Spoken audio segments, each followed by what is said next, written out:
Hi, my name is Cydney, and I'm so happy to be here with you. I have a little story to share that I hope you'll enjoy.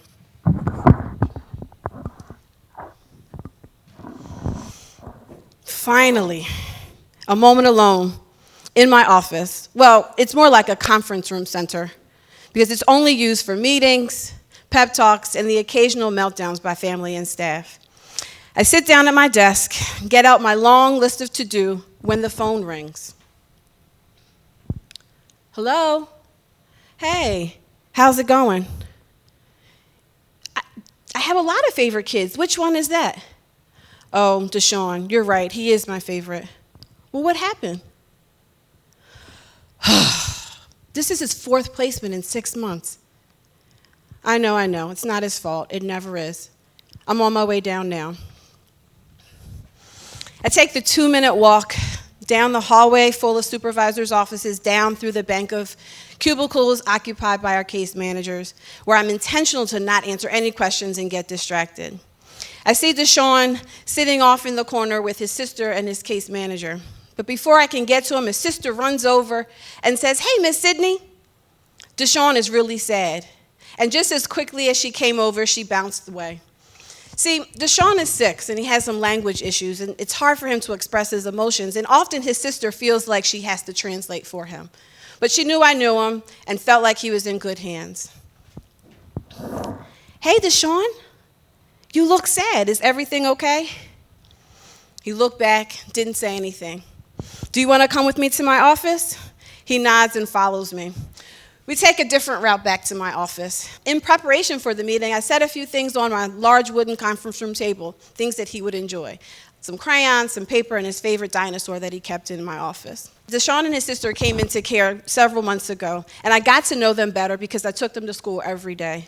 Oftentimes, case managers have a lot on their plate, and so whenever I can jump in to help, I usually do.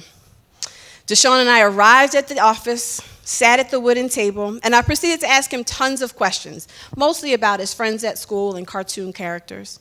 With each question that I asked, he threw something on the floor. First it was the crayon, then he balled up a piece of paper and threw it. I asked one more question, which obviously he didn't want to answer, because then he grabbed his favorite toy, the dinosaur, held it in his hand. He looked at me, looked at the dinosaur, and looked back at me. I said, "Go for it." And he flung it against the wall. I don't know what it was about the thump against the wall, but he looked so relieved. Oh no, I'm getting ready to do something. I hope this is the right thing. I don't want it to backfire, but we're going to go for it and see what happens. "Go for it, Deshaun." He found things in my office to throw. First it was the stapler. Then he found a notebook. And with each thump of the object on the floor, he got more and more excited. The insides were going crazy. I'm letting this kid do what he wants to do. He threw the chair on the floor. I slowly stood up, walked to the office door, closed it, and let him go to town. In rapid fire, he threw all 7 chairs on the floor, each with a loud thump. He got up, walked towards my 6-foot whiteboard. I was able to catch his attention and say, "Deshaun, I'm okay with you throwing items, but we got to do this safely. So if I stand in front of something, I need you to stop and move to something else. Nod if you hear me and say okay if you understand." He did both. He nodded and said okay. I proceeded to watch Deshaun find everything in my office to destroy. Pictures, paper clips, all of it. Decimated. The office was destroyed. When he seemed like he was done, he sat down in the chair. I slowly walked over and said, "Hey, can I give you a hug?" He didn't say anything. I hugged him anyway and sat on the floor behind him. "Whew, you look tired, Deshaun." "Mm-hmm. Are you thirsty?"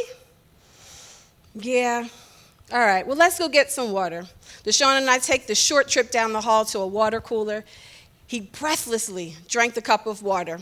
Thirst quenched, emotionally satisfied, we walked back to the office. We stood for a moment at the threshold of the office door, and we both looked proudly, but for very different reasons. He looked proud that he destroyed, completely destroyed that office. And I looked proudly at Deshaun that I, as an adult, allowed him to do such a thing. You see, kids in foster care don't often get to express their anger because they're scared. They're scared their foster parents are going to put them out of their home and have them move to another place.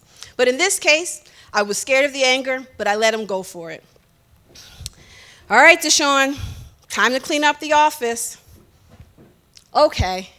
And without much conversation or interaction, Dasent put my office back together, picked up all the chairs, put the items back on the table. Said, "You ready?" He said, "Yes." Took his hand. We walked back downstairs to where his sister and the case manager were waiting for us in the visitation center. I scooted him along, gave him a thumbs up and a attaboy. He walked off with his case manager and left the building. I stood there for a moment and thought, I love that kid. Like, really, really love him. Like, I wanted the best for him and hoped that the foster parent that was going to get Dasent would feel the same way. Turns out that was the last time he needed to go to a new placement. The home was stable.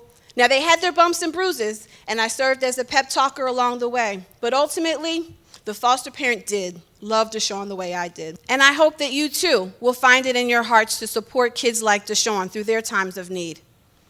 Thank you for your support, and I appreciate you listening.